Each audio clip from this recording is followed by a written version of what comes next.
आदमी के होते हुए जो एमक्यूएम का नज़्म ज़ब्त था ना, पूरी पाकिस्तान की जितनी सियासी अशराफिया है, जो क़यादतें हैं, वो मिसाल देती थी एमक्यूएम की। ये अली खुर्शीदी की जगह ओपोजिशन लीडर पीएसपी का कोई मुंतखब रुकन लाना चाहते हैं। जो लोग ये समझते हैं कि इनके दरमियान कुछ सुलह सफाई हो जाएगी, बात हो जाएगी, ऐसा नहीं होगा। आने वाले दिनों में आप मज़ीद इस झगड़े में शिद्दत देखेंगे। अस्सलाम वालेकुम नाज़रीन, अतहर हुसैन आपके साथ एक बार फिर, और आपसे कुछ एक दो सवाल मुझे करना है। और वो सवाल जो है वो क्योंकि बहुत सारे एंकर आपने देखे होंगे, किसी की चुड़ैया बताती है, किसी की चुड़ैल बताती है। मुझे मेरे दोस्त बताते हैं। दोस्त जो है एक असासा होते हैं और वो मेरे अल्हम्दुलिल्लाह बहुत अच्छे दोस्त हैं। एक दोस्त ने मुझसे सवाल किया आज एक नमाज़ में, जब हम मस्जिद से निकले तो वो उसने मुझे कहा कि शाह साहब, आप हमेशा बहुत सारी बातें करते हैं, आपने कभी पूछा है वो कौन सा आदमी है? आप आवाम से पूछें, आप सिर्फ सवाल तो होते हैं, आपको खुद पता चल जाएगा कौन सा आदमी है। वो कौन सा आदमी है जो 1 घंटा बात करता था और लोग टीवी बंद नहीं करते थे? वो कौन सा आदमी है जो 2 घंटे तकरीर करता था, लोग मैदान छोड़ के नहीं जाते थे? वो कौन सा आदमी है जो नाच गाने के बग़ैर बजबा जमा कर लेता था? वो कौन सा आदमी है जो कहता था खामोश तो पिन भी गिरती थी, सुई भी गिरती थी तो उसकी आवाज़ आती थी? तो मैं आप दोस्तों आपके पास ये सवाल छोड़ के जा रहा हूँ। आप कमेंट्स में बताएंगे वो कौन आदमी है और क्या वो दोबारा हमारे दरमियान हो सकता है या आ सकता है या नहीं आ सकता। और हम बात करते हैं। अस्सलाम वालेकुम मेरे लिए अंजुम साहब। वालेकुम अस्सलाम अतर भाई, बहुत शुक्रिया। आपने इंट्रो में जिस आदमी का नाम लिया, शख्सियत का, हाँ, जिस शख्सियत का नाम ले रहे हैं या जिस एरा का नाम ले रहे हैं, वो आदमी वाकई इस बात के काबिल था कि हम उस पर ये बात करें कि ना उसकी शक्ल इतनी खूबसूरत थी।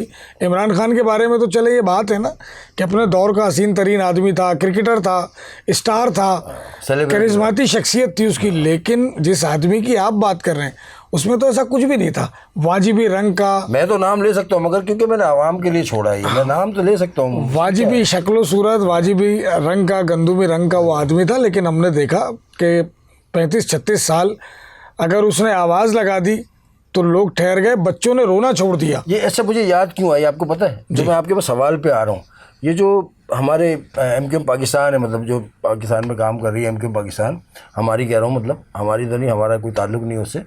एमक्यूएम पाकिस्तान जो है, जिसमें इस कदर बड़े फसाद में रात में शहरी में जो है एक व्लॉग किया कि अली खुर्शीदी के घर पे, अपोजिशन लीडर के घर पे जो है लोग जमा होना शुरू हो गए। फिर असम्बली में आज बात हुई है, वो कहते हैं FIR काट, वो कहते हैं FIR नहीं कटवाएंगे। ये मतलब ये होते जिनकी मैं बात कर रहा हूँ, ये बात का मैंने इंटरेस्ट इसलिए लिया है कि ये होते तो ये सब कुछ नहीं होता। इस पे बताइए हो क्या रहा है, कहाँ जाएंगे हम लोग? देखिए अतर भाई, बात यह है कि उस आदमी के होते हुए जो एमक्यूएम का नज़्म ज़ब्त था ना, पूरी पाकिस्तान की जितनी सियासी अशराफिया है, जो क़यादतें हैं, वो मिसाल देती थी एमक्यूएम की। सही है। ना कोई बदतमीज़ी, ना हुल्लड़बाजी, ना गालम, ना गलोच, ख़वातीन की अपनी इज्जत और एहतराम। और कभी हम तादाद में जलसे में होती थी सर, लाखों की तादाद में। कभी हमने किसी खातून से ये नहीं सुना कि किसी कारकुन ने पीटीआई के कारकुन की तरह, जो पीटीआई के जलसों में अमूमन होता है, हमने नहीं देखा कोई हुल्लड़बाजी हुई हो, कोई इस तरह की बात हुई हो। सबसे पहले तो एमक्यूएम का नज़्म ज़ब्त ख़त्म हो चुका है। और उसमें ख़ास बात और थी, मैं आपको ये नज़्म ज़ब्त की बात कर रहे हैं कि कराची की आवाम जो थी ना, वो अपनी माओ बहनों को और बेटियों को वो भेजा करते थे जलसे में तरबियत सीखने के लिए। जी ऐसे ही है, तरबियत हासिल करने के लिए। अतर भाई, हमने वो दौर देखा है उन साहब का कि जब वो 1 2 3 पिन साइलेंट करते थे ना, तो बच्चे रोना छोड़ देते थे। क्या बात है भाई, क्या बात है। हमने वो वक्त देखा है, गब्बर की आवाज़, एक अजीब सकूत तारी हो जाता था, सन्नाटा हो जाता था। आज के जो झगड़े हैं, अगरचे वो आदमी होता तो ये यहाँ तक नौबत ना आती। बाकी आज कल तो हमने ब्रेक किया था। आज अगर हम बात करेंगे ना तो बात इजाफी भी होगी, क्योंकि मैं और आप ये गुज़िश्ता 15-20 दिन से बात कर रहे हैं। एक ही बात कर रहे हैं। शायद साफ़ियों के लिए नई बात हो, टीवी चैनल्स के लिए नई बात हो, या लड़ने वालों के लिए किसी एक ग्रुप के लिए नई बात हो, हमारे लिए नहीं थी। हमें हमारे ज़राए बता रहे थे कि अब ये यहाँ तक होने जब कलिश इस कदर बढ़ चुकी है कि फाइनल राउंड में है ये, और ज़राए ये बताते हैं कि इन्हें बड़ों ने कहा है और ये आखिरी लड़ाई नहीं है इनकी। हुजूर, ये आखिरी लड़ाई अगर आप नहीं मान रहे हैं तो अली खुर्शीदी का आज का बयान आप सुन लें, जिसमें वो वाज़े मुतनब्बे भी कर रहा है और धमका भी रहा है, और वो पतंग पे चेपियां भी चिपका रहे हैं। उसने 2 बातें की। उसने कहा एक तो आप मुझसे आम आवाम के तौर पे या कारकुन के तौर पे बात करें, सही है। तो उसने एक मुख्तलिफ लहजे का इजहार किया। फिर उसने कहा मैं अपोजिशन लीडर बन जाता हूँ, अब बात करें आप मुझसे। तो उसका जो लबो लहजा था वो इस बात की वाज़ेह दलील है कि अब इनके पानी सर से जा चुका है। सही। और अपनी गुफ्तगू में अली खुर्शीदी ने आज ये वाज़ेह तौर पे कहा मीडिया के सामने कि पीएसपी से आए हुए वो लोग जिनके लिए लोग कहते हैं, हाँ, जिनके लिए लोग कहते हैं कि ये लाए गए भेजे गए, ये बातें तो आमतौर पे की जाती रही है ना। आज एमक्यूएम का तो हिस्सा देना, मगर ऑपोजिशन लीडर खड़ा हुआ असेंबली के फ्लोर पे ये बात कर रहा है कि ये गलती हो गई हमसे। फिर राना शौकत साहब से स्पीकर साहब मकालमा कर रहा है। मकालमा कर रहे हैं। उन्होंने कहा कि आप अपने कल के बयान में, उसने कहा बिल्कुल मैं अपने बयान पे खड़ा हूँ, मगर वजीर दाखिला ने कहा कि अगर आप अपने बयान पे खड़े तो मैं FIR करूंगा। SHO आया हुआ है। हाँ, फिर उसने कहा असेंबली में स्पीकर ने कि आप अगर अपने बयान पे खड़े तो हम FIR करेंगे, वरना आप माजरत कर लें। उसने माजरत नहीं की। शौकत साहब, पहले तो आप एक चीज क्लियर करें, या तो आपने स्टेटमेंट सही दिया या इस वक्त आप गलत बोल रहे हैं, दोनों में से एक चीज है। एक चीज क्लियर करें। आप स्टेटमेंट दोबारा चला दें रिकॉर्ड, अगर कागनिजेबल ऑफेंस बनता है तो FIR डाल दें या माफ़ी मांग लें, ये बस बात ख़त्म हो गई। दिलावर साहब, आप देखिए please, order in the house please. कानून देखें, आप खुद प्रैक्टिसिंग लॉयर हैं शौकत साहब सर जी, आप खुद लॉयर हैं। कल आपने बहुत सी वो चीज़ें हमें लॉज पढ़ के भी सुनाए कि इस लॉ के तहत ये ऑफेंस है और ये FIR होनी चाहिए, ये चीज़ें होनी चाहिए। जब SSP और SHO को बुलाया गया उस वक्त भी आप चुप बैठे थे। अब सारी चीज़ें, जब कल आपने एक दूसरे से गले मिल के सॉरी कर लिया, तो अब आप हाउस में उन्हें सॉरी करें। अभी भी कर रहे हैं ना। आप सॉरी करें और आप कहें कि आपने ये स्टेटमेंट गलत दी थी। मैं वही तो कह रहा हूँ कि मेरा स्टेटमेंट गलत नहीं था। और नहीं था तो फिर तो ये तो FIR कटेगी सर। ये सारे इशारे वाजे इस बात का सबूत हैं। नहीं, माजरत नहीं की तो फिर क्या बोला उन्होंने, राना शौकत साहब ने? राना शौकत साहब ने कहा मैं अपने कल के बयान पर खड़ा हूँ और ये, हाँ, ये बात हुई है और मैं इससे नहीं हटूंगा। माफ़ी की अगर आप बात करते हैं, हमारे बड़ों ने हमारी सुलह करा दी है, लेकिन मैं माफ़ी भी नहीं मांगूंगा। ये वो बड़े तो नहीं है जो हमने 2 दिन पहले ब्रेक किए थे कि बड़ों ने बोल दिया कि आप कुछ करने की मुमकिन है अतर भाई ये वो बड़े हों, मुझे तो लग रहा है, लेकिन देखें इनके भी तो बड़े हैं ना, पार्टी के भी तो बड़े हैं, इनकी अपनी भी तो। इस वक्त सोचने और समझने का काम मुहाजिर कौम का है, जिसने इनसे 45 सालों से उम्मीदें लगाई हुई थी। वो कौम कहाँ खड़ी है? 78 से जो इन्होंने ख्वाब दिखाना शुरू किए थे, आज 2026 है, 48 साल बनते हैं अतर भाई। इस दरमियान में 1984 में MQM बनती है, 86 में जलसा होता है, 87 में ये मुंतखब हो जाते हैं, 88 में हम इलेक्शन में आ जाते हैं, 87 में तो ये बल्दियाती इलेक्शन में आते हैं, 88 में ये भरपूर हुकूमतों का हिस्सा होते हैं। उसके बाद से मुहाजिर कौम ने इनकी तरफ आंख लगाई हुई है। आज ये शहर जो तकसीम करता था, हाथ फैलाए खड़ा है शहर, शायद वो हाथ नज़र नहीं आ रहे लोगों को। सही बात है, बहुत बुरी इतना हिडन खड़ा है यहाँ का शहरी, हाथ फैलाए कि अतर भाई, हाँ, आप अपने दरवाजे से निकल के अगर पड़ोस के 2 दरवाजे खटखटा लेंगे ना तो एक चीज सूरत हाल मिलेगी। क्या है? लोगों के पास यहाँ खाने को नहीं है। ये शहर बांटता था, पालता था। यही MQM दावे करती थी असेंबलीज के फ्लोर पे, सेनेट में, कि कराची पालता है, कराची चलाता है। तो कराची को कोई सुलेमानी टोपी पहन के फरिश्ते तो नहीं चला रहे थे, कराची वाले ही चला रहे थे ना भाई। कल रेहाम खान ने बाकी एक बात की एक इंटरव्यू में, मुझे नाज़रीन को बताया। हाँ, मैं वो मौजू नहीं है लेकिन मैं वो बात सेकंड करूँगा।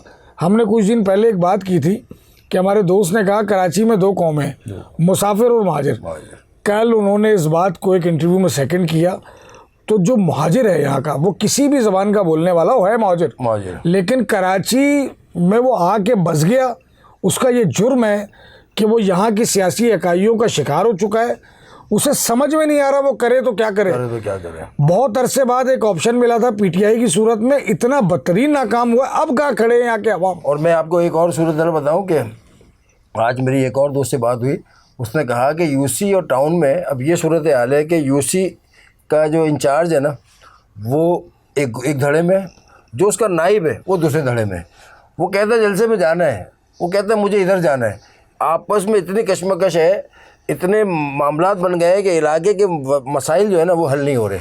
वो अच्छा भाई, आपको आज पता चला है, ये बहुत पुरानी बात सर है। आज अब ग्राउंड रियलिटी है ना, अब तो खुल के सामने आ ये गया ना। आपको अब पता चला है, ये बहुत पुरानी बात है। जब 2023 में 22 में मर्जर होता है ना, जी, जी, तो 22 तय ये हुआ था कि सेक्टर इंचार्ज जो MQM का था वो रहेगा, सही है, ज्वाइंट जो होगा वो PSP से आया हुआ जो बंदा है उसको दे दिया था। सही है।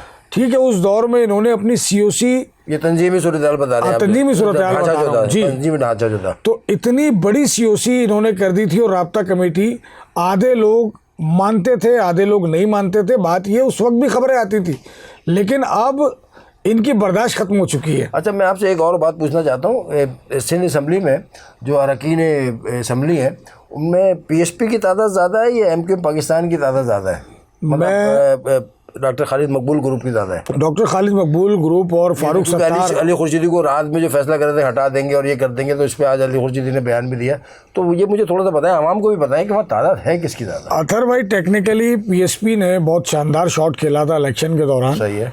और डॉक्टर खालिद मकबूल सिद्दीकी का पूरा फोकस वफाक पे था कि वहाँ से हम फंड ले आएंगे, बजट ले आएंगे तो काम करेंगे। डॉक्टर खालिद मकबूल सिद्दीकी और फारूक सत्तार के MNA ज़्यादा हैं। अच्छा, मुस्तफ़ा कमाल की जो PSP से आए हुए लोग थे, बाद में MQM से मुंतखब हुए, उनके MPA ज़्यादा हैं। अच्छा, इसलिए वो अपने मज़ीद शोल्डर दिखा रहे हैं, बाजू दिखा रहे हैं। और अभी ये र्यूमर जो आपकी, मैंने रात को खबर सुनी, आपने जो ब्रेक किया वो बिल्कुल मनोवन दुरुस्त बात है। अल्हम्दुलिल्लाह कि वो बिल्कुल मन बन रहा है और आज वो सब वही बात कर रहे हैं। मनोवन दुरुस्त बात है वो कि ये अली खुर्शीदी की जगह ओपोजिशन लीडर PSP का कोई मुंतखब रुकन लाना चाहते हैं, जबकि पार्लिमानी लीडर और डिप्टी पार्लिमानी लीडर इफ्तिखार और तहा अहमद है ना। जी जी, तहा। तो इफ्तिखार का ताल्लुक PSP से, जी, और तहा का तहा भी माजी में PSP में थे। PSP से वो MQM के हुए, अब वो MQM से मुंतखब होके आए।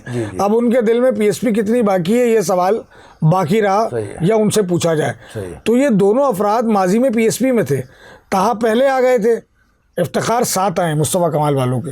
तो अब क्या होने जा रहा है और किस तरह होगा, हम सारी खबरें दे चुके हैं। मज़ीद मैं आपको यह एडिशनल बात ये करूँगा कि अब आपको आखिरी बात करके हम इसको इख्तिताम की तरफ चलते हैं। जो लोग ये समझते हैं कि इनके दरमियान कुछ सुलह सफाई हो जाएगी, बात हो जाएगी, ऐसा नहीं होगा। आने वाले दिनों में आप मज़ीद इस झगड़े में शिद्दत देखेंगे।